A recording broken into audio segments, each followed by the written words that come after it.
अरे हम लोग कहाँ तक एनालाइज किया था? इन टर्म्स ऑफ प्रेशर पढ़ लिया था, बताइए। Yes sir. Rate constant in terms of pressure. चलिए टॉपिक डालिए सारे लोग।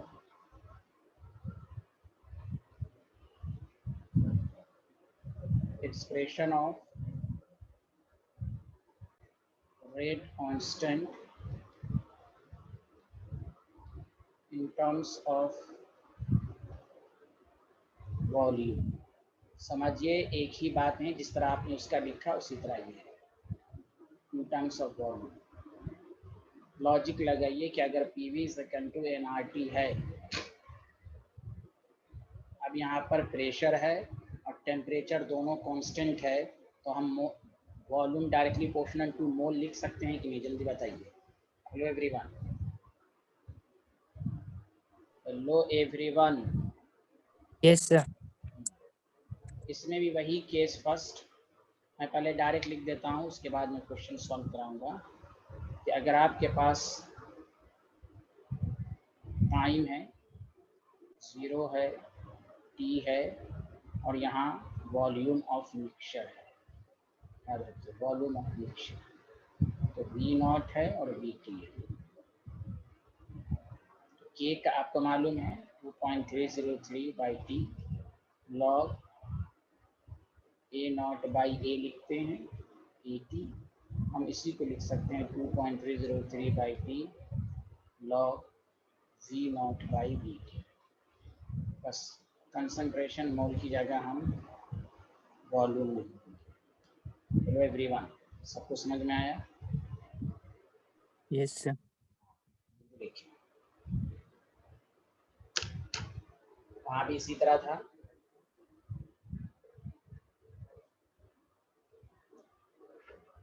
जिस तरह प्रेशर के फॉर्म में लिखने का तरीका है, वही फॉर्म वॉल्यूम के फॉर्म में भी लिखने का तरीका है।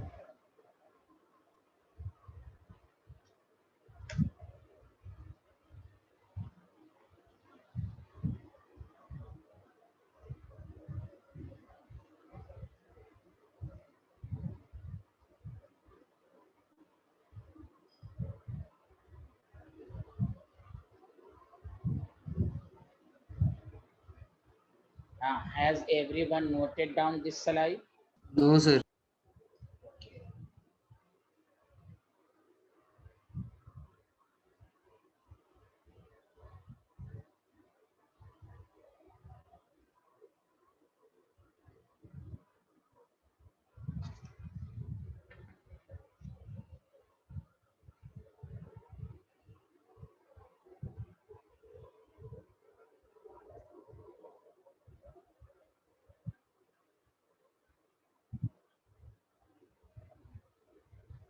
हाँ, completed everyone? Yes, sir. Yes sir. ये सेकंड उसी तरह है जिस तरह मैंने आपको सिखाया था।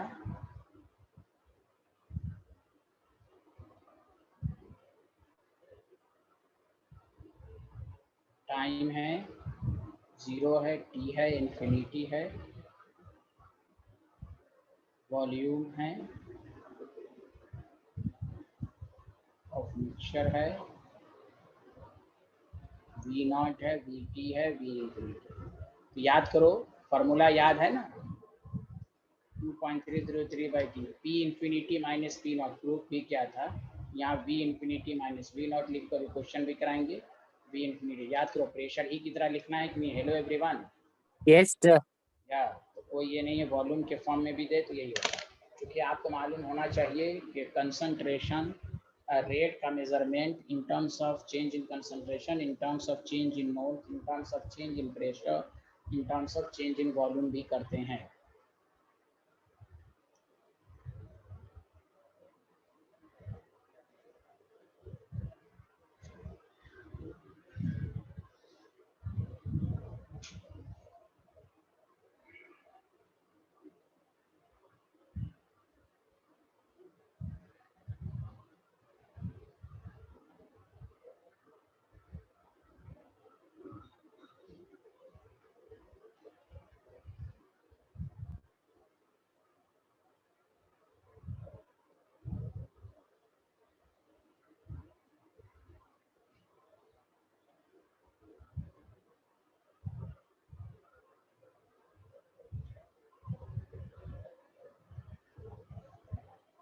इनिशियल पर कोई वॉल्यूम नहीं दिया, वहाँ VT है या इन्फिनिटी V इन्फिनिटी है।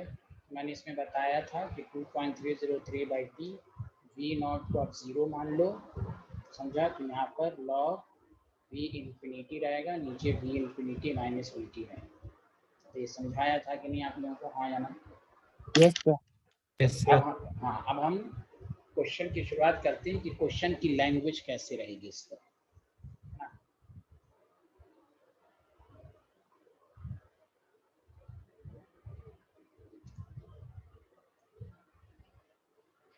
Done, sir.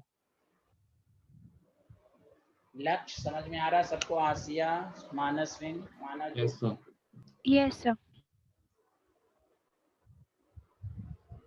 अब इस पर कॉम्पिटिशन कुछ स्पेशल क्वेश्चन आता है, सम इम्पॉर्टेंट रिएक्शन। उसमें सबसे पहला रिएक्शन जो वॉल्यूम के फॉर्म में जनरली पूछता है वो है डिकम्पोजिशन ऑफ H2O। 2 मिनट रुक जाइएगा। H2O2 का जब डिकम्पोज होता है तो इस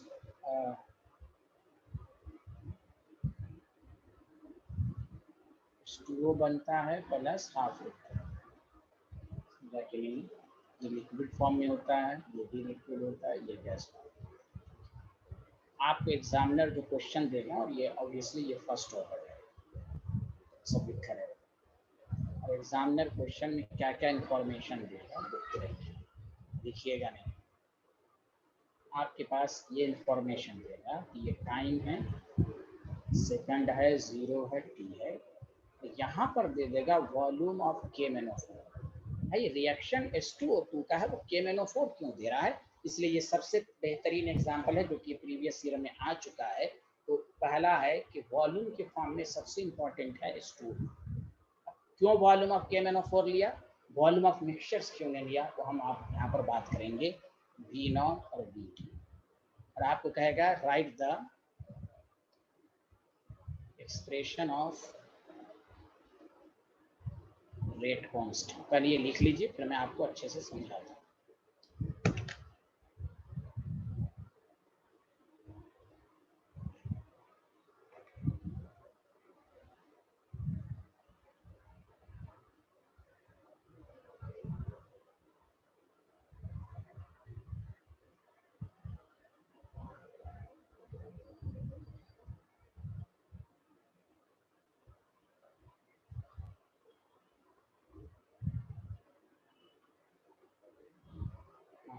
Everyone completed this slide?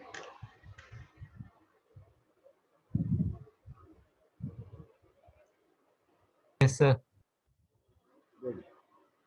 अब देखिए, लिखिएगा नहीं, बहुत आसान है कि आप टाइट्रेशन में पढ़ते हैं। टाइट्रेशन में क्या होता है कि हम एक स्टैंडर्ड सॉल्यूशन लेते हैं, उसकी मदद से दूसरे का हम कंसंट्रेशन मालूम करते हैं। और टाइट्रेशन का फॉर्मूला होता है number of gram equivalent of H2O2 should be equal to number of gram equivalent of KMnO4। हम टाइट्रेशन लैब में करते हैं, KMnO4 जो लेते हैं वो स्टैंडर्ड सॉल्यूशन के फॉर्म में लेते हैं। और स्टैंडर्ड सॉल्यूशन केमिस्ट्री में कहते हैं, लैब में देखिएगा बॉटल सब पर मोलारिटी और नॉर्मेलिटी लिखा रहता है, whose concentration is known, whose concentration चाहे मोलारिटी और नॉर्मेलिटी के फॉर्म में हो, इज नोन। इसकी मदद से हम दूसरे का इस्तेमाल निकालते हैं। फार्मूला यही होता है, नंबर ऑफ ग्राम, इसको लॉ ऑफ इक्विवेलेंस कहते हैं। Number of gram equivalent of H2O2 is equal to number of gram equivalent of KMnO4। तो देखिए इसको क्या लिखेंगे, N1V1 नॉर्मेलिटी इनटू वॉल्यूम। क्योंकि नॉर्मेलिटी का फार्मूला होता है number of gram equivalent divided by volume. तो क्रॉस मल्टीप्लिकेशन से number of gram equivalent is equal to normality into volume. ये मैंने लिख दिया, जो भूल गए होंगे ये याद आ गया। ये इज इक्वल टू N2V। अब इनमें हम देखेंगे कांस्टेंट कौन है। तो देखिए ये N2 सारे लोग देखिए, ये KMnO4 की कंसंट्रेशन है, ये तो नोन है, तो ये तो कांस्टेंट रहेगी, ये तो चेंज होगी नहीं।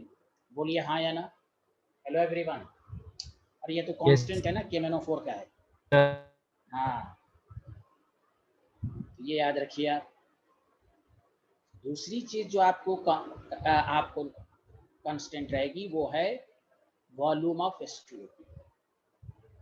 जैसा ब्यूरेट लेते हैं, टाइट्रेशन करते हैं, उसमें इसका ये कांस्टेंट होता है। तो अब बताइए क्या इससे साबित हुआ? Volume of KMnO4 directly proportional to normality of H2O2 हो गया कि नहीं? जल्दी बताइए, हाँ या ना। Hello everyone, volume of KMnO4 directly proportional to normality of H2O2 हो गया? कोई बोल ही नहीं रहा है। लक्ष्य, आसिया, यशवर्धन, हस्तेल, सब लोग बोले मेरी आवाज नहीं आ रही है क्या? सबको यस स्वस्थ? सर। हाँ, ये रिलेशन आया। अच्छा, जो हमसे पढ़ चुके हैं नंबर ऑफ ग्राम इक्विवेलेंट का तरीका ये भी है, हम उसको मोल्स के फॉर्म में भी लिखते हैं। तो इस रिलेशन से ये भी मालूम हुआ कि volume of KMnO4 directly proportional to number of moles of H2O। क्योंकि मैं आपको बताता हूँ, नॉर्मलिटी निकालने के लिए number of gram equivalent per unit volume लेते हैं, और नंबर ऑफ ग्राम इक्विवेलेंट को number of moles into n factor भी लिखते हैं। देखिए नॉर्मलिटी n मोल्स के भी है, मोल्स का, इसलिए जब नॉर्मलिटी है तो अब मोल्स के प्रोपोर्शन। दैट द रीजन यहाँ पर KMnO4 का वॉल्यूम देने का मकसद हुआ कि H2O2 के फॉर्म में आप लिख रहे हैं, है वॉल्यूम KMnO4 का, लेकिन यहाँ पर आप लिख रहे हैं H2O2 के फॉर्म में। क्यों? इसका रीजन है कि KMnO4 का वॉल्यूम H2O2 के मोल्स पर डिपेंड करेगा ड्यूरिंग टाइट्रेशन। समझ में बात आई, हाँ या ना? जल्दी बताइए, बोलिए ना। हाँ, ये है रिलेशन। अब इसको इतनी दफा पढ़ लें कि जब भी H2O2 का क्वेश्चन रहे वॉल्यूम के फॉर्म में तो आपको KMnO4 ही देगा। अब इतना डेरिवेशन याद नहीं रखना, डायरेक्ट अब ये याद रख लेना है कि भाई ड्यूरिंग टाइट्रेशन जो होता है KMnO4 का जो वॉल्यूम होता है वो H2O2 के मोल्स पर डिपेंड करता है। समझा कि नहीं? हम एक कंसंट्रेशन की मदद से दूसरे का कंसंट्रेशन निकालते हैं ड्यूरिंग टाइट्रेशन, उसी में ये रिलेशनशिप आता है। क्या मेरी बातें सबको समझ में आई? जी सर। हाँ, लिखिए। तो अब इसको समझ के अब याद रख लेना है परमानेंटली कि जब भी हमें वॉल्यूम के टर्म्स में H2O2 का होगा क्वेश्चन तो हमें KMnO4 का ही वॉल्यूम देगा।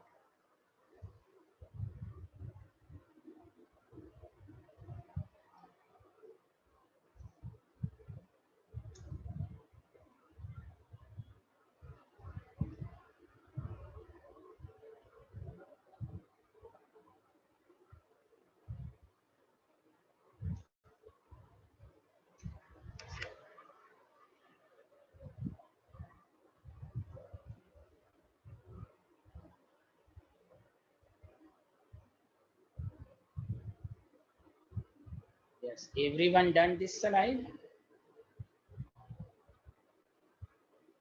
Everyone done this slide? Yes sir. Good. अब मैं इसको प्रूव, ऐसे तो डायरेक्ट भी है, देखिए H2O2 है, H2O है, लिक्विड है हाफ O2। तो देखिए T इज इक्वल टू 0 पर आप क्या लिखते हैं? A0, इसको लिखते हैं 0 0, या A कुछ भी लिखते हैं। T is equal to T dash पर A0 minus x and x by 2। अब according to the information A0 initial है, तो देखिए A0 directly proportional to V0 होगा कि नहीं? बताइए। H2O2 का इनिशियल मोल KMnO4 के V0 की प्रोपोर्शनल होगा। Hello everyone. और A0 minus x after some times किसके बराबर होगा? वो Vt। इसलिए K इज इक्वल टू, हम जो लिखते हैं हमेशा रिएक्टेंट के फॉर्म में लिखते हैं, लिखा जाएगा हमेशा यही A0, लेकिन हमें इसको इलिमिनेट करना है क्योंकि हमें वॉल्यूम के फॉर्म में लिखना है। That the reason log V0 by Vt लिखा गया। अब यही स्टूडेंट को नहीं समझ में आता कि यहाँ H2O2 का वॉल्यूम नहीं है, फिर भी आपने क्यों लिया? इसीलिए आपको ये रिलेशन बता दिया कि H2O2 का जो इनिशियल मोल है KMnO4 के इनिशियल वॉल्यूम के प्रोपोर्शनल होगा, आफ्टर सम टाइम वाला आफ्टर सम टाइम के प्रोपोर्शनल होगा। So the relation is this. बताइए प्रूफ हो गया, हाँ या ना? जल्दी बताइए। तो ये आपको 4 ऑप्शन देके पूछेगा। चलिए लिखें। सबसे पहला काम इन तरह के क्वेश्चन में यही होता है कि आपको रिलेशन आ जाए।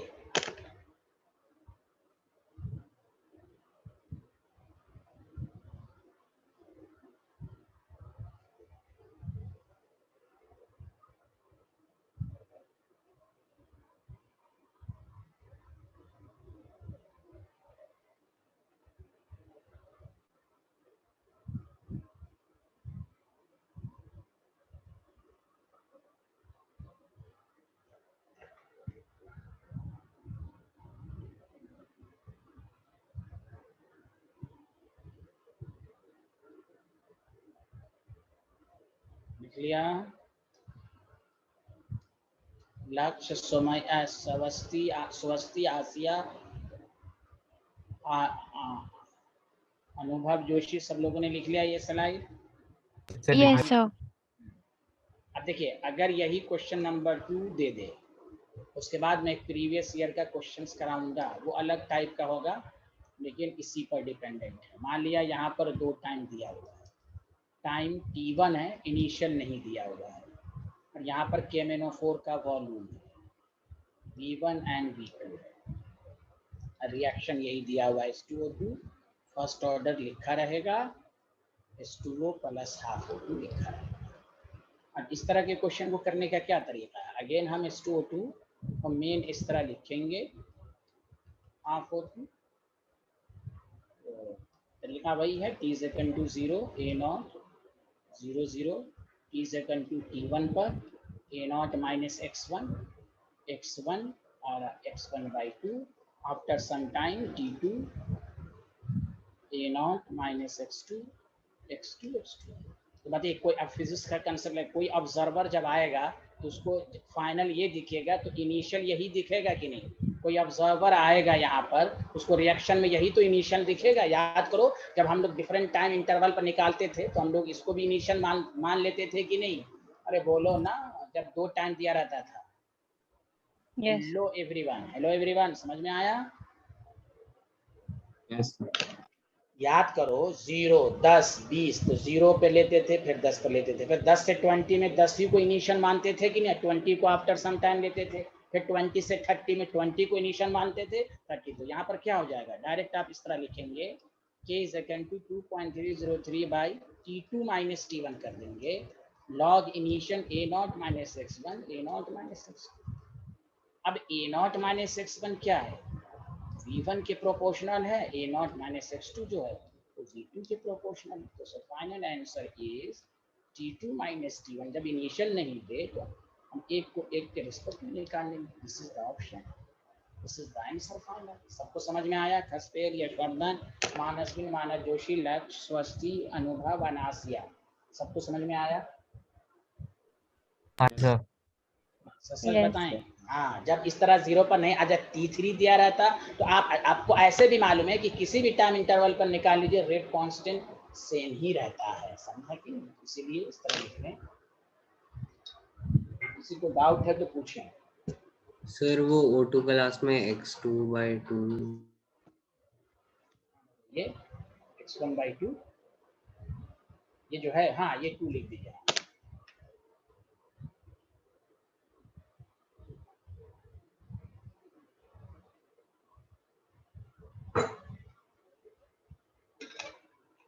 Done sir.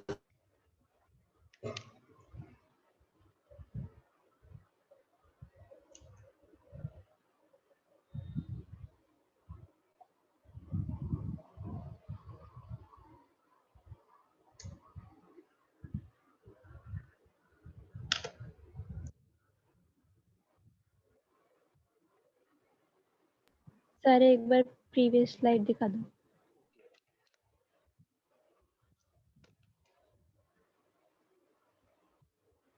Yes sir.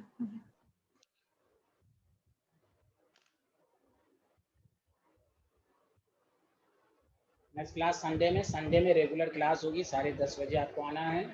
अब मंडे ऑलमोस्ट लास्ट क्लास होगी, उसके बाद हम सरफेस केमिस्ट्री, फिजिकल केमिस्ट्री का लास्ट चैप्टर करेंगे, तो जल्दी हो जाएगा क्योंकि उसमें कोई न्यूमेरिकल नहीं है।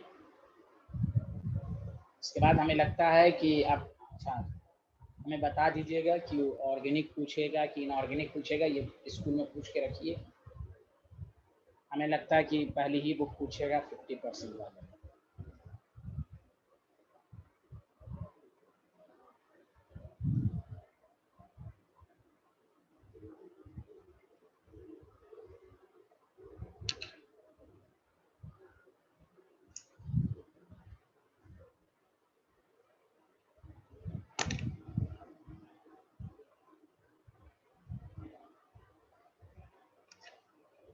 लिख लिया? Yes sir. इस पर एक क्वेश्चन आया था, मैंने ये V1 V2 वाला इसलिए करा दिया कि एक प्रीवियस ईयर का पेपर जब जीमेन्स का देखेंगे तो क्वेश्चन ये आप लोग खुद कर लीजिएगा। देखिए लिखिए आफ्टर 10 मिनट्स, देखिए इनिशियल नहीं दिया हुआ है, इसी से समझ में आ जाएगा। After 10 minutes and 20 minutes, 10 second भी नहीं लगेगा आपको करने में, मिनट्स। यहाँ पर डायरेक्ट H2O2 का ही दिया हुआ है, यहाँ पर वॉल्यूम ऑफ KMnO4 नहीं दिया हुआ है। The concentration of H2O2 is 0.04 m है एंड आफ्टर सम टाइम, तो देखिए कंसंट्रेशन बढ़ गया रिस्पेक्टिवली। आपको कहा कैलकुलेट हाफ, यहाँ पर लिख देगा ये फर्स्ट ऑर्डर है। अच्छा रुक जाइए, अभी रुक जाइए आप। देखिए आफ्टर 10 मिनट और 20 मिनट कंसंट्रेशन, देखो 10 मिनट का कंसंट्रेशन ज़्यादा है, 20 मिनट का कंसंट्रेशन कम है। आप पहले के निकालिएगा। ये वही क्वेश्चन हुआ कि नहीं बताइए। T2 माइनस T1 लॉग, बताइए इनिशियल हम इसको ले लेंगे 0.04 बाई 0.03 हो जाएगा कि नहीं? जल्दी बोलिए हाँ या ना। Hello everyone, hello. Yes sir. हाँ, यस इसीलिए जानबूझ के ये क्वेश्चन कराया। यहाँ पर तो चलिए KMnO4 का वॉल्यूम नहीं दिया, यहाँ पे डायरेक्ट H2O2 दिया हुआ है, तो हमें तो कंसेप्ट से मतलब है।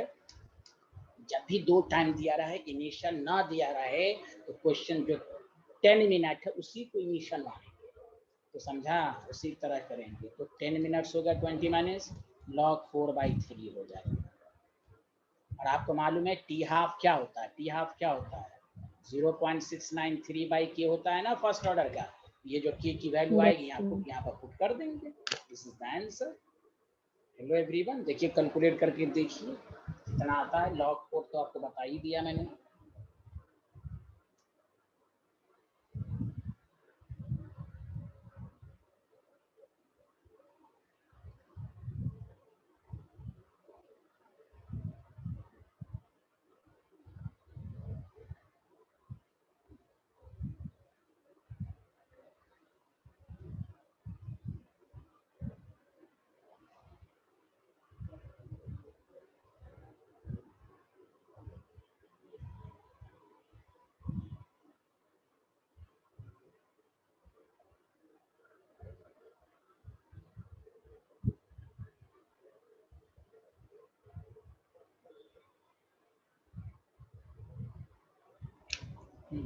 Has everyone completed? हाँ 15 minute approx, this is correct answer. Approx 15 minute answer आएगा। चलिए आगे बढ़े, जल्दी बताइए। Hello everyone. Yes sir. Good, very good, absolutely. आपके पास एक थोड़ा सा डिफरेंट मैं दे रहा हूँ कि आपको कभी कंफ्यूजन ना हो। मान लीजिए कि ये फर्स्ट ऑर्डर है और आपके पास यहाँ पर 3B गैस है और C गैस है, और आपको ये दिया हुआ है। बस इसके बाद एक क्वेश्चन और होगा, फिर ये वाला वॉल्यूम वाला क्वेश्चन हो जाएगा। टाइम 0 है और यहाँ T है और यहाँ वॉल्यूम ऑफ मिक्सचर है। वॉल्यूम ऑफ मिक्सचर का मतलब टोटल वॉल्यूम V0 है और VT है। एक्सप्रेशन ऑफ रेट कांस्टेंट पूछ रहा है। देखिए यहाँ पर तो जब भी वॉल्यूम ऑफ मिक्सचर दिया रहा है ना, कोई डिटेल में अटकट मत कीजिए। ये शॉर्ट ट्रिक्स याद है, प्रेशर में मैंने बताया था, याद कीजिए। log n-1 P0, तो यहाँ V0 लिख दिए, NV0 माइनस VT। याद है ये शॉर्ट फार्मूला? हेलो, कोई बोल ही नहीं रहा है। This formula is used when total volume या टोटल प्रेशर इज गिवन। तो n का मतलब वही n यहाँ पर जो है आपका क्या हो जाएगा, n आपका हो जाएगा 4/2 4/2 आप डिटेल मेथड से भी कर सकते हैं 2.303/t log n-1 2v0 नहीं v0 2v0 minus v2 this is times. क्यों अपना टाइम खर्च करेंगे, ये जनरल फार्मूला है जब भी टोटल वॉल्यूम दिया रहा है। बताइए सबको समझ में आया? प्रेशर में भी हम लोगों ने शायद पढ़ाया था, बताइए हाँ या ना। Yes sir. हाँ।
Last question,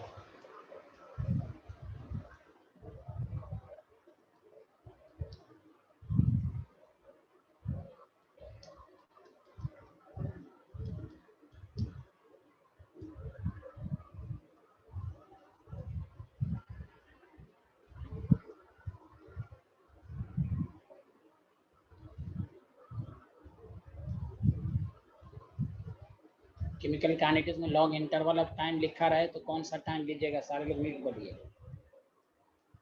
infinite. हाँ इनफाइनाइट लीजिएगा, याद है ना सबको? Yes sir.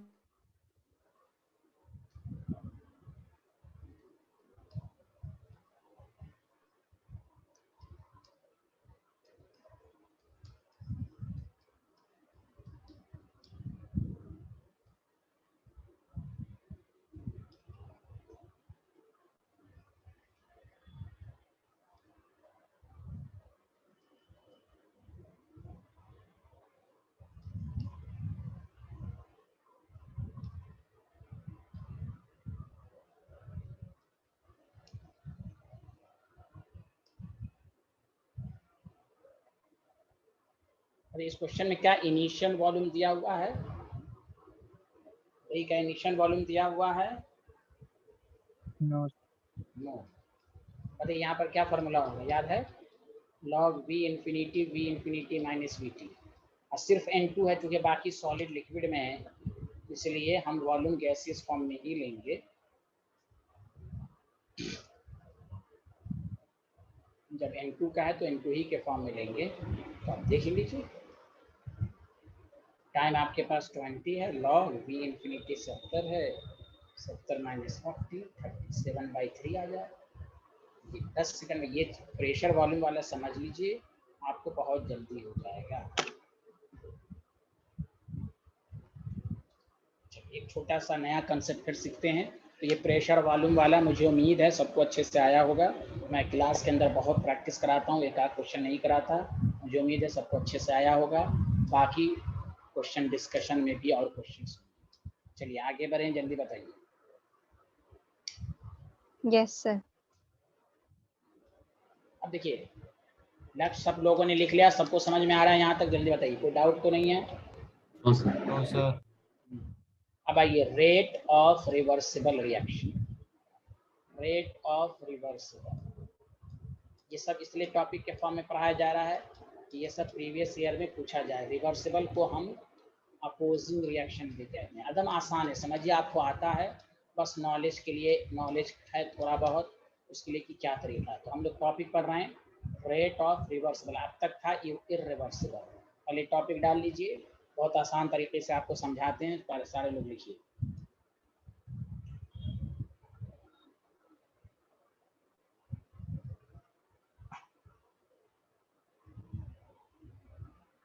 लिख लिया, बताइए। Yes, sir. जैसे आपको एग्जामिनर दे देगा, ये हुआ रिवर्सिबल, अपोजिंग डायरेक्शन, फॉरवर्ड भी जा रहा है, बैकवर्ड भी जा रहा है, और K1 K2। पहले एक बात और से सुनो, जब इस तरह का क्वेश्चन हो तो आप 11th में पढ़ चुके हैं कि रिवर्सिबल में इक्विलिब्रियम आता है, इक्विलिब्रियम पर RF is equal to R forward is equal to R backward, तो R नेट जो होगा वो 0 होगा। ये तो सर जब भी ये क्वेश्चन पूछ रहा है ना रेट ऑफ रिवर्सिबल का मतलब इक्विलिब्रियम पे नहीं पूछ रहा है, इक्विलिब्रियम के जस्ट बाद रिएक्शन या तो फॉरवर्ड में गया होगा या बैकवर्ड में जाता है। नेट इक्विलिब्रियम पर रेट पूछ ही नहीं सकता है, क्योंकि इक्विलिब्रियम पर नेट आर नेट जो होगा वो 0 होगा, क्योंकि 11 में पढ़ चुके हैं केमिकल इक्विलिब्रियम की पहचान है rate of forward is equal to rate of backward. तो फिर क्वेश्चन अराइजेस, तो फिर सर रेट क्यों पूछा? इसका मतलब ये हुआ इक्विलिब्रियम के बाद जब रिएक्शन एक सेम वेलोसिटी के साथ जाता है तो या तो वो फॉरवर्ड में जाता है या बैकवर्ड में जाता है, तो वही ये जस्ट इक्विलिब्रियम के बाद पूछा है। तो इसमें दो बातें हो सकती हैं, R net is equal to R F minus R B हो सकता है if rate of forward greater than rate. तो सर हमें कैसे पता चलेगा? वो क्वेश्चन की लैंग्वेज से पता चलेगा, वो मैं बताऊंगा, पहले आप कंसेप्ट सीखें। या दूसरा हो सकता है R B minus R F हो सकता है इफ रेट ऑफ बैकवर्ड की रेट ज्यादा होगी फॉरवर्ड से। इक्विलिब्रियम पर 0, ये जो रेट पूछ रहा है ना टॉपिक के मुताबिक या क्वेश्चंस के मुताबिक, तो जस्ट इक्विलिब्रियम अचीव होने के बाद है तो किधर गया होगा। सुना सारे लोग? हाँ या ना? Hello everyone, hello everyone, yes, सबको समझ में आया? Yes sir. हाँ, ये जो आर नेट लिखते हैं वो जस्ट इक्विलिब्रियम के बाद लिखते हैं, इक्विलिब्रियम पर नहीं लिखते। हाँ, ये लिखें, मैं क्वेश्चन के जरिए समझाता हूँ। पहले तरीका सीखिए कि जब भी रिवर्सिबल रहेगा उसका R net R F minus R B हो सकता है या R B minus R F हो सकता है।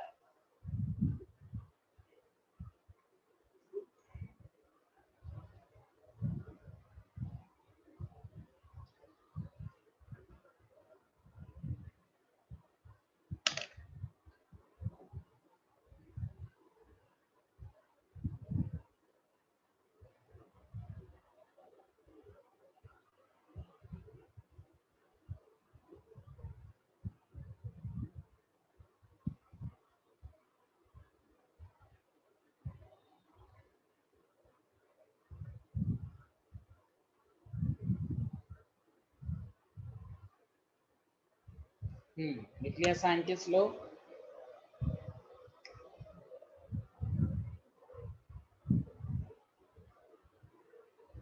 Yes, sir. यस। अब जैसे मान लीजिए आपके पास क्वेश्चन है कि N2O4 है, NO2 बनाया,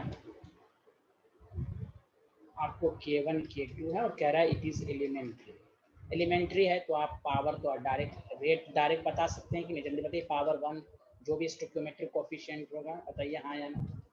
अरे बोलिए ना। हाँ, अब बताइए कि आपको कह रहा Yes, है, sir. हाँ अब देखिए क्वेश्चन कह रहा है, सुनिए कैसे कह रहा है। क्वेश्चन कह रहा है right the rate of disappearance, जो पहले दिन पढ़ा था, डिसअपीयरेंस ऑफ N2O4। बस अब देखिए सारे लोग जब भी इस तरह के क्वेश्चन में तो आप सतर्क रहेंगे, ये अपोजिंग रिएक्शन है। तो अब आर नेट क्या होगा बताइए? क्या कह रहा है? N2O4 डिसअपीयर हो रहा है, तो बताइए N2O4 डिसअपीयर हो रहा है तो फॉरवर्ड में जा रहा होगा, हाँ या ना? जल्दी बताइए। Hello, Yes, sir. Yes, sir.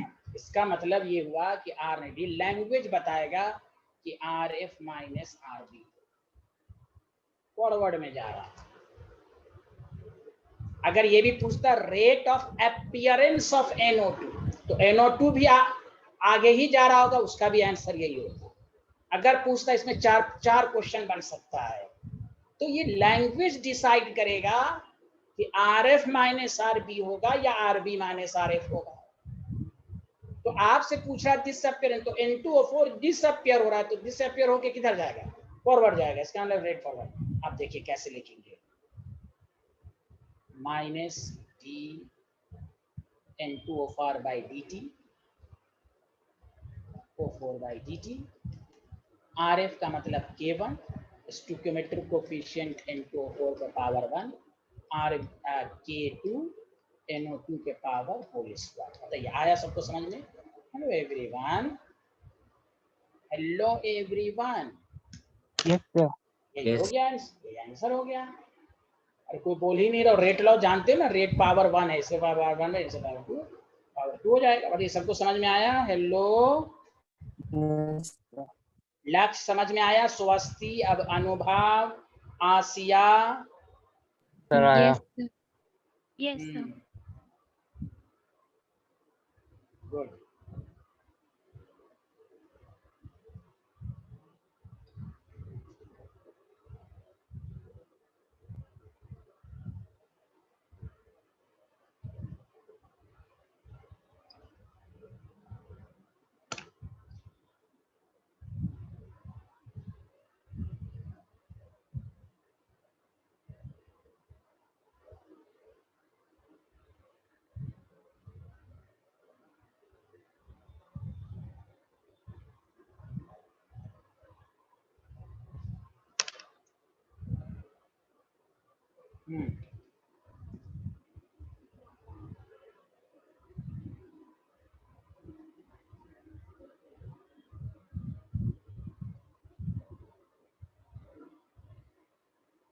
हाँ लक्ष्य, ये समझ में आया?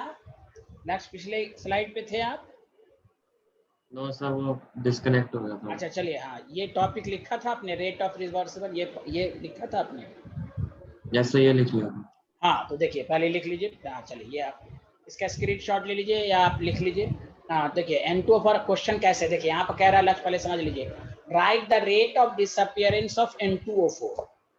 पहले तो ये समझ में आ गया कि अपोजिंग रिएक्शन है, R net R F minus R B भी हो सकता है या R B minus R F. तो सर हमें कैसे पता चलेगा? तो disappearance of N2O4, N2O4 disappear हो रहा है, तो लक्ष्य बताइए ये डिसअपियर होके फॉरवर्ड ही में जाएगा कि नहीं? जल्दी बताइए। Yes, sir. N2O4, हाँ तो समझ जाएंगे R F minus R B. तो आर तो भाई माइनस रेट, तो ये आर तो ये लिखेंगे डी N2/dt, आर एफ का मतलब बस K1 पावर 1, आरबी K2 है इसका, NO2 के पावर 2। क्योंकि रेट लॉ हम कंसंट्रेशन के टर्म्स में लिखते हैं, पावर 1 एलिमेंट्री है। आगे बढ़ें, जल्दी बताइए। Yes.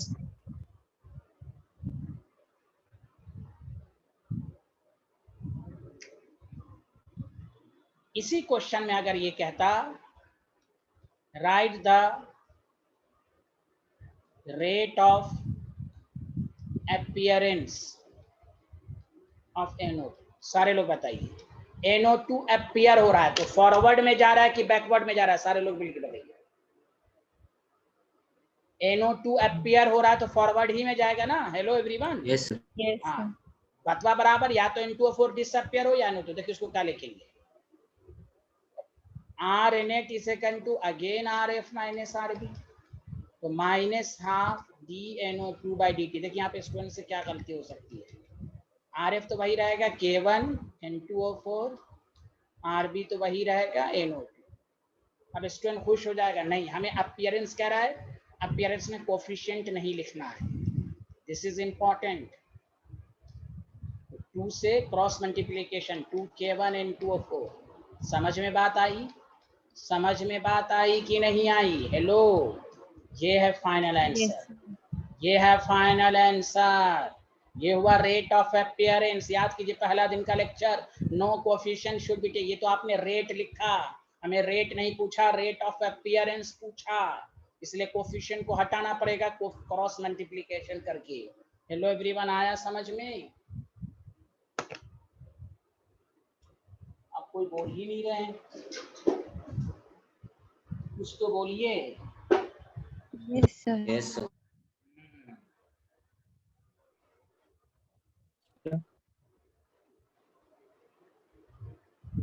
Sir, हाँ बोलिए बोलिए। वो होगा। आवाज साफ नहीं आ रही, आपकी कट के आ रही है। हाँ, तो मतलब माइनस DnO2 होगा, माइनस जो हम रिएक्टेंट के हाँ, लिए सॉरी लेते सॉरी हैं। सॉरी, हाँ ये सॉरी, ये नहीं लेगा।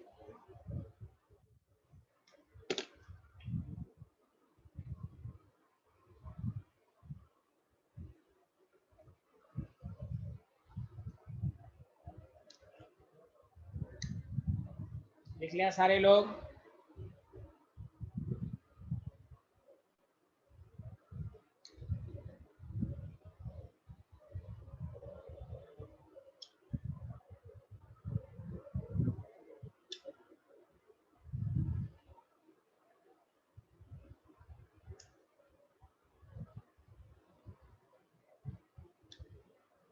हाँ, हो गया। Hello everyone. इसी क्वेश्चन में लिखिए, समझिए, मैं तीन पार्ट मतलब 3 क्वेश्चन दे दिया। Right rate of disappearance of NO2। अब सारे लोग बताइए, NO2 डिसअपियर हो रहा है तो किधर जाएगा, जल्दी बताइए। बैकवर्ड। बैकवर्ड।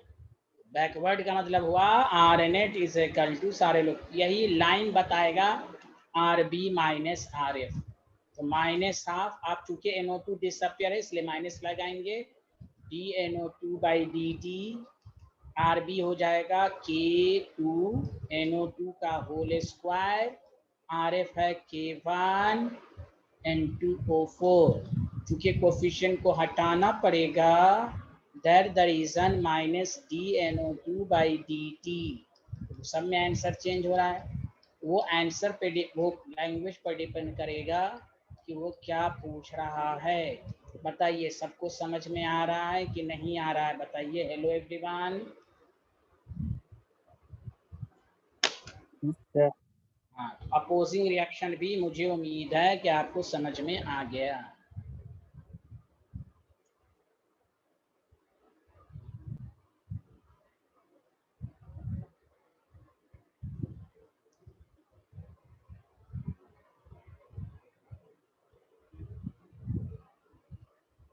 चलिए अब नए कॉन्सेप्ट पर आइए।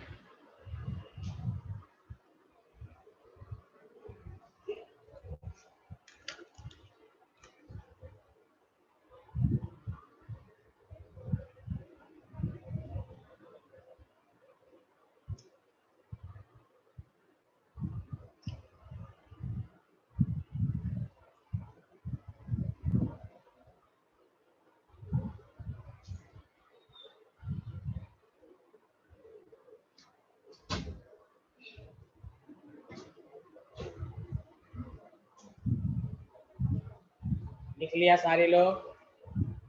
यस।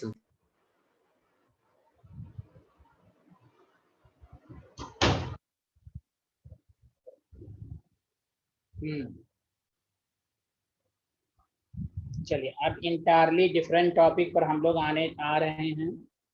टॉपिक डालिए, चैप्टर का लास्ट टॉपिक है almost, collision theory.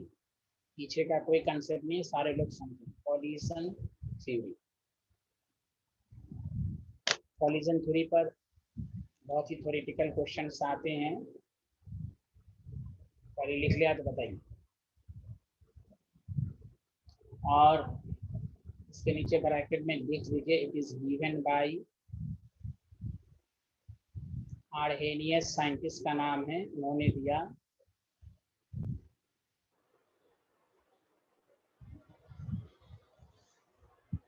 And solution chapter में वॉन्टॉफ फैक्टर पढ़ा था, तो वॉन्टॉफ नाम का साइंटिस्ट ने दिया। और दूसरी बात, पॉइंट लिखने से पहले ये भी मालूम हो कि this theory is applicable for the bimolecular, जिसमें एक, दो या दो से ज्यादा रिएक्टेंट हो, बाईमॉलिक्यूलर गैसेस रिएक्शन। अच्छा, मॉलिकुलरिटी पढ़ाया आप लोगों ने? No sir. अच्छा, चलिए इसको पढ़ लेते हैं पहले। बाई मॉलिकुलर जब लिख ही दिया है तो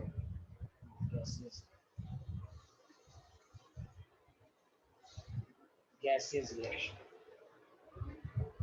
पहले लिख लिया। ये क्या कहता है पहले लिख लीजिए।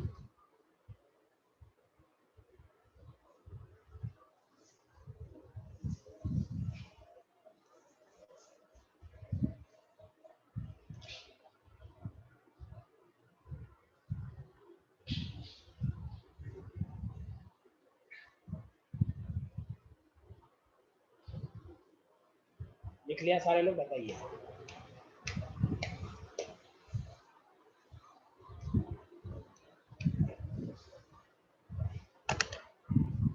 तो सारे लोगों ने लिख लिया, बताइए एक दफा।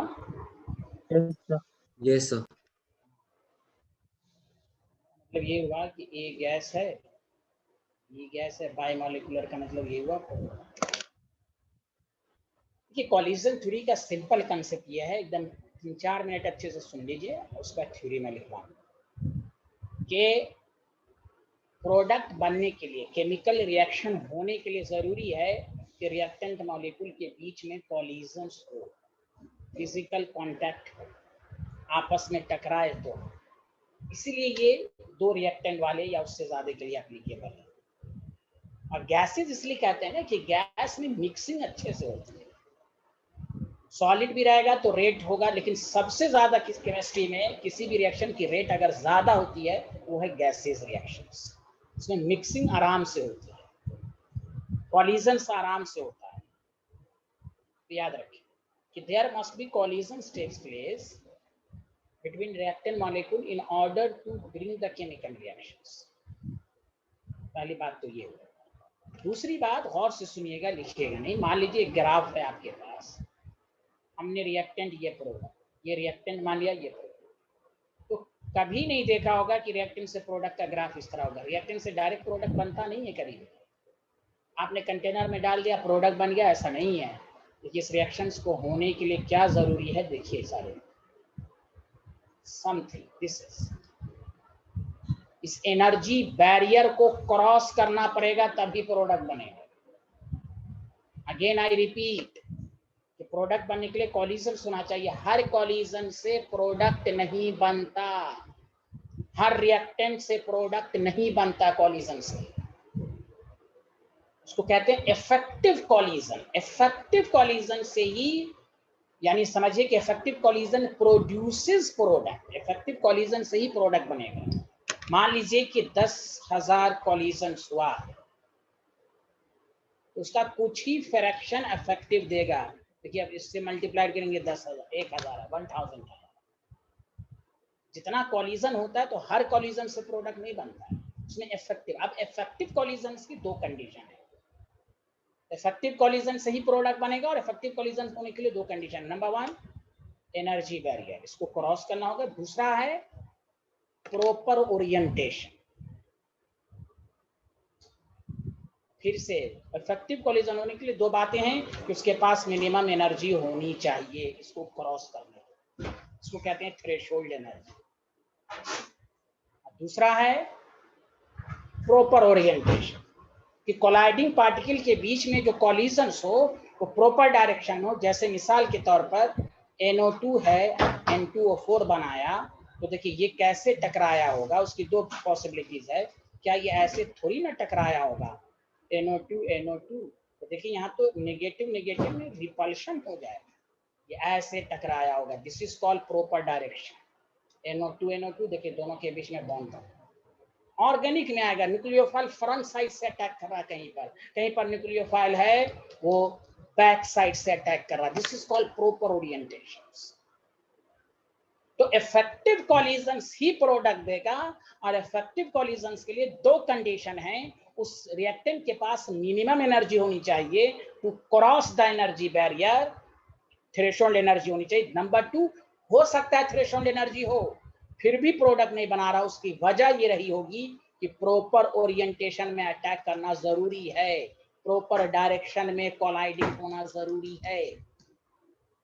कोई बोल ही नहीं रहा है। Hello everyone, Yes, hello. sir. मान लीजिए मैंने वही मिसाल दिया, 10,000 कॉलिजन है, उसका कुछ मॉलिक थ्रेशोल्ड एनर्जी, फिर कुछ प्रॉपर ओरिएंटेशन, कट छड़ के देखिए 100 आएगा। 10,000 में से 100 ही कॉलिजन से प्रोडक्ट बने। ये नहीं कि सिर्फ नंबर ऑफ कॉलिजन्स पर ही डिपेंड करेगा। इसीलिए कहा जाता है आजकल ये मिसालें आपके लिए भी स्टडी के लिए है कि रिजल्ट इफेक्टिव स्टडी पर डिपेंड कर, किस तरह प्रॉपर डायरेक्शन में कर रहे हैं, मेहनत कर रहे हैं लेकिन रिजल्ट नहीं है। उसकी वजह यही प्रॉपर डायरेक्शन में नहीं पढ़ाई हो रही है। प्रॉपर डायरेक्शन में पढ़ने से ही इफेक्टिव रिजल्ट आएगा, मेहनत के साथ साथ। तो बताइए, कॉलिजन थ्योरी की बातें सबको समझ में आई जो मैंने अब तक समझाई? Hello everyone, yes sir. There must be collisions होना चाहिए। एकदम थ्योरेटिकल, लेकिन थ्योरी में भी आजकल जो पेपर कल परसों भी हुआ है, थ्योरेटिकल पेपर में भी क्वेश्चन बहुत आते हैं और समझा थ्योरी से बेस्ड क्वेश्चन सब उस पर ज़रूरी है। तो चलिए मैं आपको छोटे छोटे पॉइंट्स के फॉर्म में लिखाता हूँ, उम्मीद है कि आपको समझ में आएगा। जल्दी बताइए, यहाँ तक किसी को कोई डाउट तो नहीं है? हेलो एवरीवन, बताइए, लक्ष्य समझ में आया?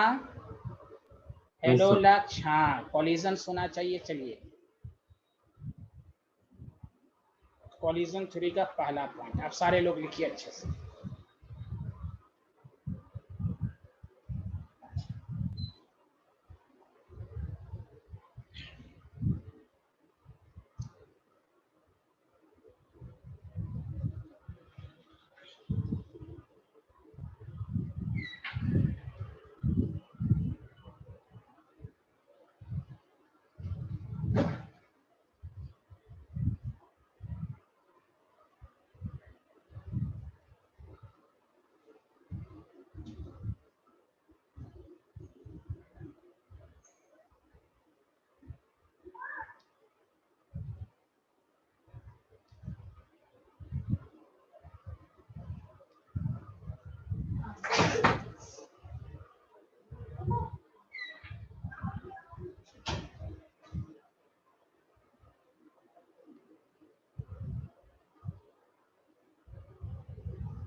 पहला point, chemical reaction takes place due to the collision with the reactant molecule, bond cleavage, मतलब ब्रेक होना, bond formation takes place at the time of collision with the molecule.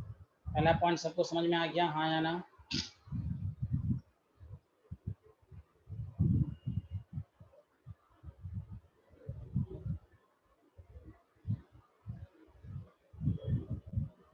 Yes, sir.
लिख लिया तो बताइएगा। Every collision not effective, the collision that actually produces product are called effective collision, are called effective collision. Effective collision से ही product बनता है।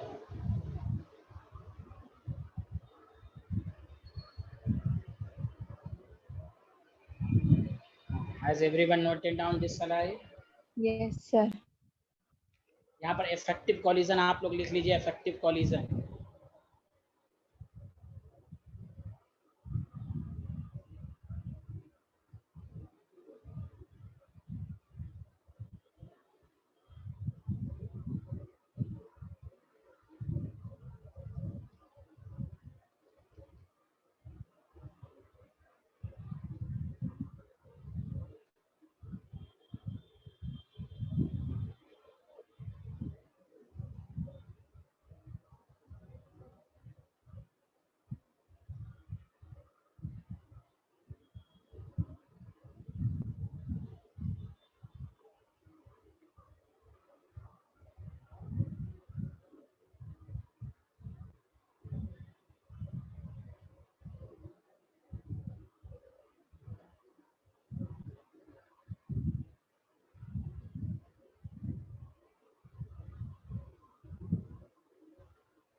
ये total collisions को ही हम कॉलिजन फ्रीक्वेंसी कहते हैं, Z से डिनोट करेंगे। तो देखिए टोटल कॉलिजन्स ऐसे इफेक्टिव कॉलिजन्स ही करेगा, उसके लिए एनर्जी बैरियर होना चाहिए। दूसरा आपके पास है प्रॉपर ओरिएंटेशन होना चाहिए। लिख लिया तो बताइए सारे लोग।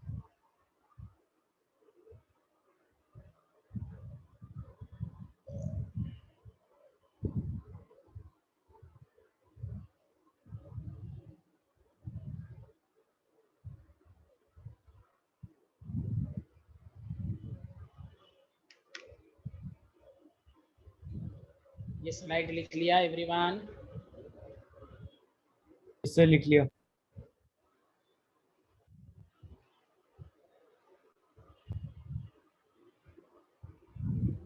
लास्ट पॉइंट,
हाँ लिख लिया तो बताइए। Hello everyone.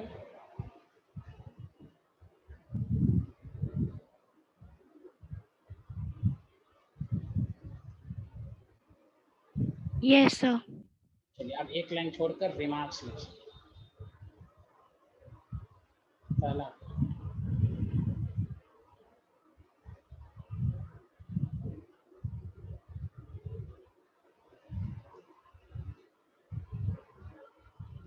the fraction of collisions having proper orientation, जिस फ्रैक्शन मान लिया, यानी फ्रैक्शन का मतलब हुआ कि टोटल अगर 1000 है तो उसमें जितना फ्रैक्शन मान लिया 10, 20 जो भी है, having proper orientation for conversion of reactant into product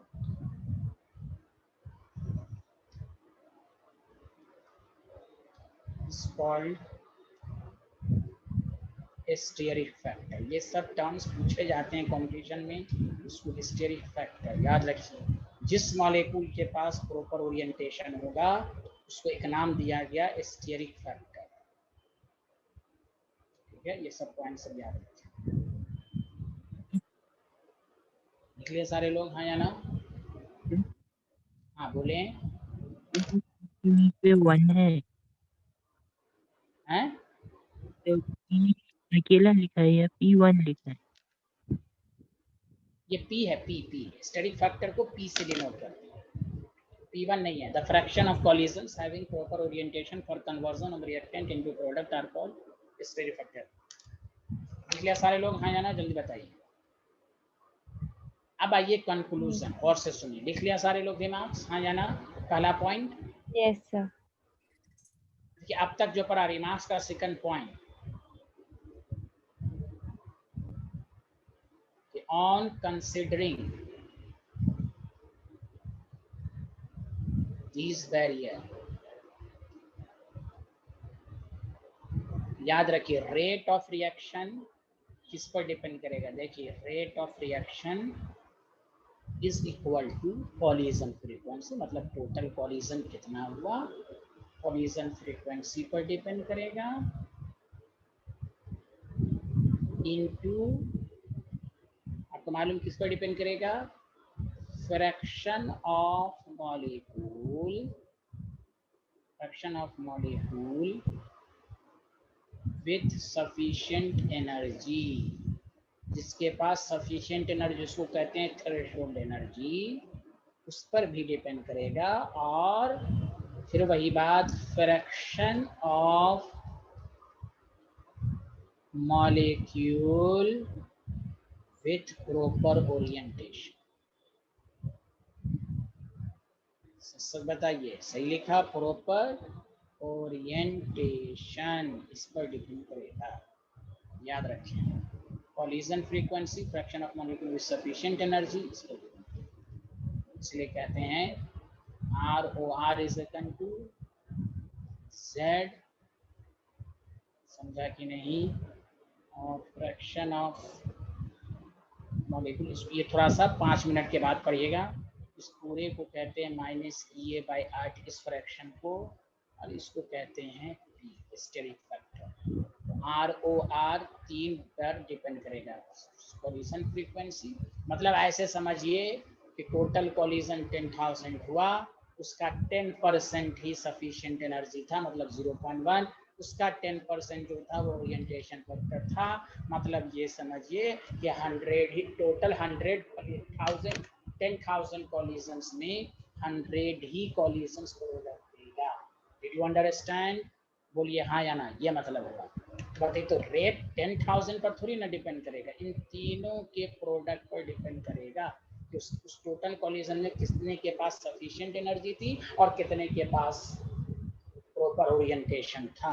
जितना proper orientation with sufficient energy होगी तभी मोर प्रोडक्ट बनेगा, तभी इफेक्टिव कॉलिजन होगा, तभी रेट ज्यादा होगा। Did you understand everyone? हाँ या ना जल्दी बताइए। अब कोई बोल ही नहीं रहे, आया समझ में? Yes, sir.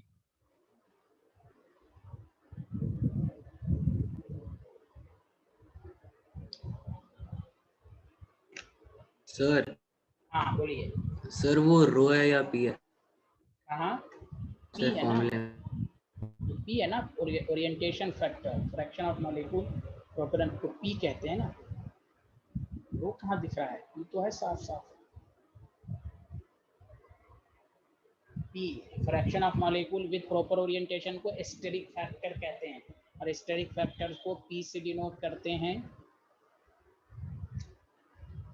निकलिया सारे लोग?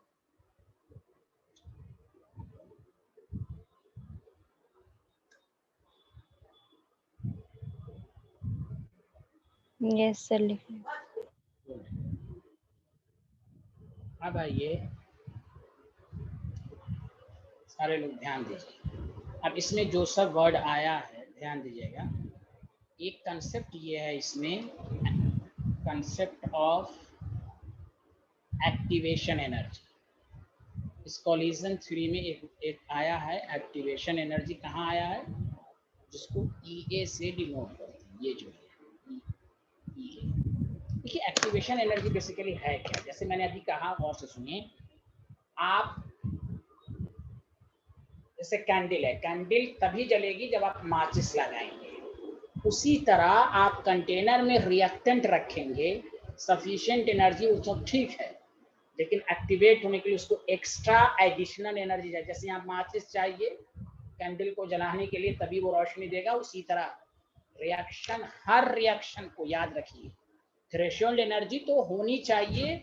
इसको देखिए, मैं आपको ग्राफ से समझाता हूँ तो ज्यादा अच्छे से समझ में आएगा। जैसे मिसाल के तौर पर, चलिए मैं आपको अच्छे से समझाता हूँ, ये है तो ज्यादा आपको ग्राफ से समझ में आएगा। देखिए मान लीजिए ये एनर्जी है और ये टाइम है। हमने ग्राफ बनाया, ये रिएक्टेंट है, ये मान लीजिए रिएक्टेंट के पास जो एनर्जी है हमने मान लिया कि 50 जूल है और प्रोडक्ट के पास जो एनर्जी है वो 25 जूल है। और रिएक्शंस को, ये जो पूरी एनर्जी है होने के लिए, थ्रेशोल्ड एनर्जी जो है वो होने के लिए थ्रेशोल्ड एनर्जी है 350 जूल। तो बताइए रिएक्टेंट को प्रोडक्ट में आने के लिए टोटल एनर्जी 3 है, रिएक्टेंट के पास 50 जूल है, कितने एडिशनल एनर्जी की जरूरत पड़ेगी? जल्दी बताइए। हाँ जाना 300। 300 की। तो बताइए ये 300 यही जो हुआ, यही एक्टिवेशन एनर्जी हुआ।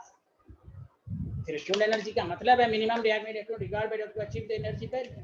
अब यहाँ है 350 है, उसके पास बेचारे का 50, तो वही एडिशनल एनर्जी जो दी गई उसी को हम एक्टिवेशन एनर्जी। हर रिएक्शन को कुछ ना कुछ एक्टिवेशन एनर्जी चाहिए। ये नहीं कि रिएक्टेंट रख दिया, थ्रेशोल्ड हो गया, प्रॉपर होने की कुछ चाहिए उसको, इसी को कहते हैं activation energy. The minimum additional amount of energy required by the reactant molecule to achieve threshold energy, to cross the energy barrier is called activation energy. Activation energy कभी जीरो नहीं हो सकती। दुनिया में जितनी भी रिएक्शन हो रही हैं, होती हैं केमिकल रिएक्शन, सबको एक्टिवेट होने के लिए कुछ एनर्जी चाहिए ही। हाँ, किसी को कम ज्यादा वो अलग बातें हैं, लेकिन चाहिए। बताइए ग्राफ से समझ में आया? 300 एक्टिवेशन एनर्जी है, जल्दी बताइए। हाँ जाना। Yes sir. हाँ वही है, लिखिए द मिनिमम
ई थ्रेशोल्ड जो ई एवरेज बाई 50 है, तो ये थ्रेशोल्ड जो होगा दोनों एनर्जी का सम, एक्टिवेशन एनर्जी जो होगा थ्रेशोल्ड और एवरेज एनर्जी के माइनस के डिफरेंस के बराबर। E threshold is equal to E average, average भाई 50 जूल है, और is equal to E reactive, E activation.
आप लोग बताइए, अगर एक्टिवेशन एनर्जी लो है तो बताइए रिएक्शन फास्ट है कि स्लो है, जल्दी बताइए।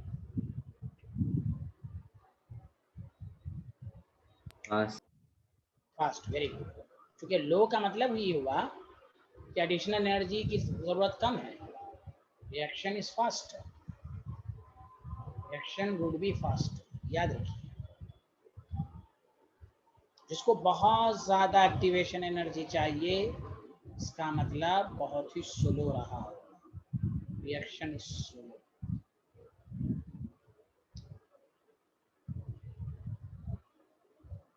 Zero activation energy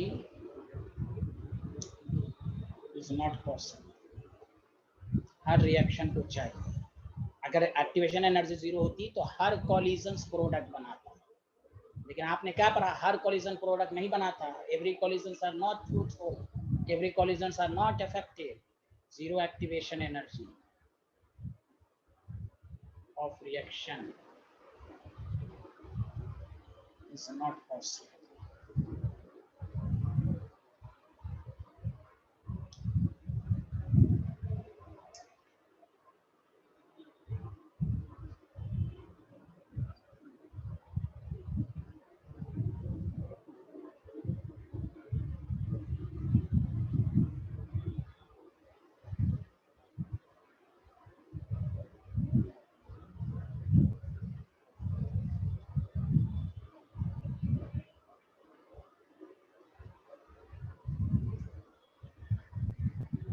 इसमें तीसरा पॉइंट लीजिए, ये न्यूमेरिकल के फॉर्म में आएगा और थ्योरेटिकल पेपर में भी ऑप्शन करके या स्कूल के एग्जाम में पूछे। द फ्रैक्शन ऑफ मॉलिक्यूल, ये मैं जानबूझ के लिख देता हूँ,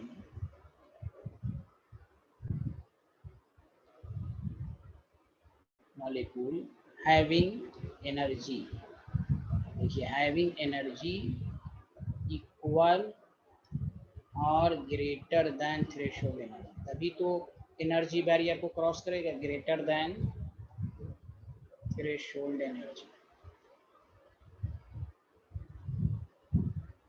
एक साइंटिस्ट ने दिया था, उसको प्रूव करके, और उसकी वैल्यू ही होती e⁻⁻⁻, इस पूरे फैक्टर को यही कहते हैं, याद रखिए। जो मैंने कहा ना सफिशिएंट एनर्जी, याद रखिए, डायरेक्ट क्वेश्चन दे देगा, what is the fraction of molecule having energy equal और ग्रेटर देन e⁻⁻⁻r। क्यों आर की बात आई है? क्योंकि कॉलिजन थ्योरी गैसियस रिएक्शन के लिए वैलिड है। आर का मतलब आइडियल गैस कांस्टेंट, जो 11th में पढ़ा। स्टूडेंट को इसलिए ये कॉलिजन थ्योरी में ये लाइन ना लिखाई जाती, ये हर रिएक्शन के लिए एप्लीकेबल नहीं है, बाई मॉलिक्यूलर गैसेस, इसलिए आ रहा है। ये एक न्यूमेरिकल के फॉर्म में भी एनसीईआरटी के टेक्स्ट में क्वेश्चन है, इसमें लॉग लगाना पड़ेगा, वो कैलकुलेशन हम न्यूमेरिकल में कराएंगे। आप एक डायरेक्ट क्वेश्चन पूछा जाएगा, what is the fraction of molecule having energy equal और greater than threshold energy, e⁻⁻⁻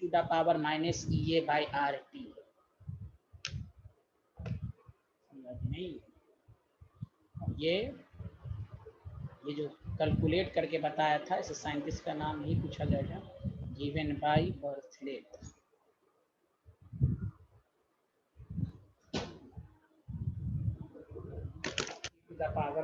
e⁻⁻⁻RT।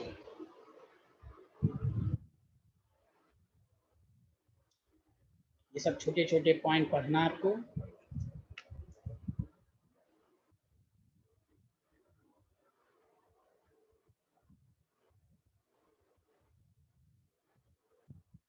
लिख लिया? जल्दी बताइए। Yes sir, done.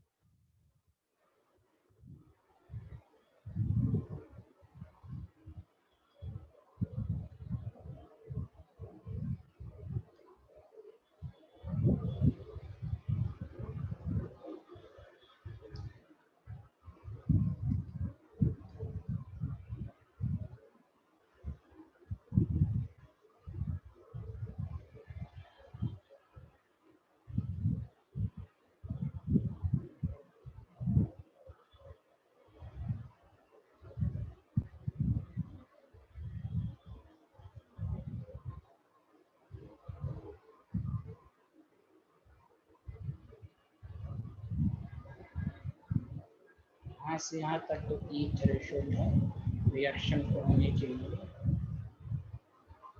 यहाँ तक एंथैल्पी ऑफ प्रोडक्ट, जल्दी जल्दी लिखिए, एंथैल्पी ऑफ रिएक्टेंट। अब बताइए ये है एनर्जी एक्टिवेटेड कॉम्प्लेक्स, सबसे हायर एनर्जी कॉम्प्लेक्स या ट्रांजिशन स्टेट, ये हाईली अनस्टेबल होता है, सबसे ज्यादा एनर्जी। अब बताइए यहाँ से यहाँ तक की एनर्जी क्या कहलाएगी? Activation energy forward. फॉरवर्ड क्यों किया? अगर प्रोडक्ट को रिएक्टेंट में जाना पड़ेगा तो उसको बैकवर्ड एनर्जी, जो मैंने 350 लिया था और प्रोडक्ट का 25 लिया था, तो प्रोडक्ट से रिएक्टेंट में जाने के लिए 325 की जरूरत होगी कि नहीं, जो मैंने मिसाल दिया था? अरे बोलिए ना। इसको EA बैकवर्ड कहेंगे। यहाँ से यहाँ तक की एनर्जी को डेल्टा H कहेंगे। Delta H is equal to क्या होता है? HP minus HR। क्योंकि यहाँ पर नेगेटिव में है इसलिए ये ग्राफ एक्सोथर्मिक का है। देखिए रिएक्टेंट की एनर्जी कम, ज्यादा, प्रोडक्ट की एनर्जी कम, एक्सोथर्मिक है ये ग्राफ बना के ये सब टर्म सब पूछ सकता है क्या रिप्रेजेंट कर रहा है।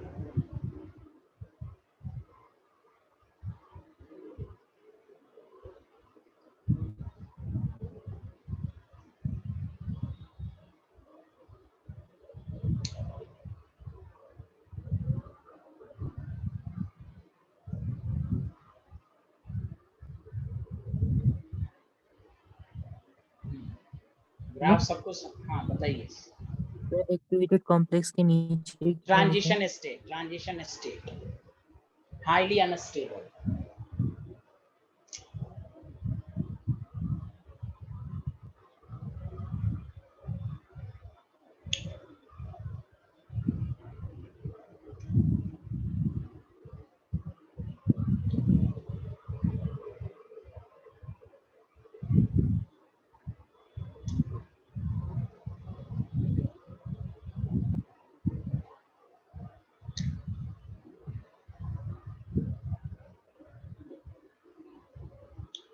Has everyone completed? लक्ष्य, अनुभव, आसिया, स्वस्ति, यश।